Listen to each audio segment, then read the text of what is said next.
барып таптыр. Біздің апай өте құлшты адам. Тазалық сақтауын жұмысы ғой, не үшін басымызды қатырамыз? Арай, сен не қосылақтың? Не болды сонша, апай бәрібір жинайды ғой. Басқалыма аз оқып қалды, сабаққа жүрмей. Кет.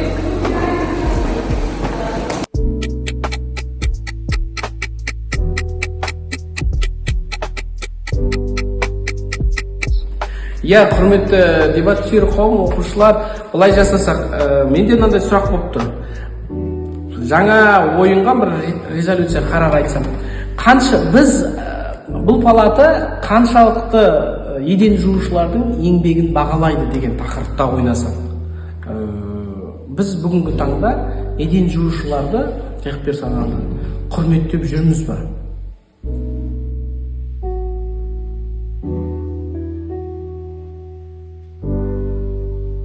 Біздің ұстанымыз, еден жуушының еңбегін құрметтеу керек. Себебі тазалық қоғамның негізі.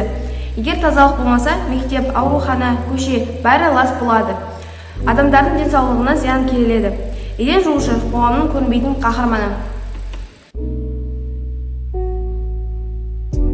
Мен оппозиция тобының бірінші спикерімін. Біздің ұстанымыз әр адамның мамандығына қарап емес, адамгершілігіне қарап құрметтеу. Мен оппозиция тобының екінші спикері болып табыламын. Құрмет тек еңбекте емес, оның сапасына байланысты болу керек. Егер әр адам өзінің жұмысын адал орындаса, онда ол құрметке лайық. Ал еден жуушы ғана емес, кез келген адамды құрметтеуіміз керекпіз.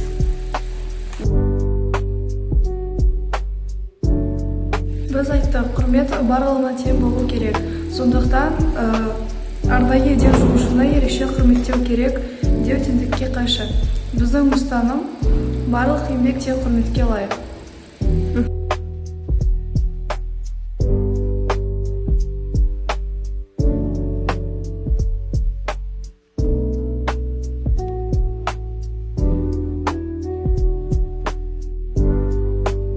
Қыздар, бүгінгі дебат ойын өте керемет өтті. Маған да қатты ұнады. Мә қыздар, кешегі жасаған ісіме өкініп тұрмын. Барып пападан кешірім сұрайық. Жүріңдер.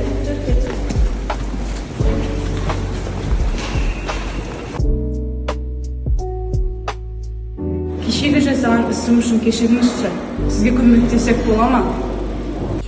Әрине.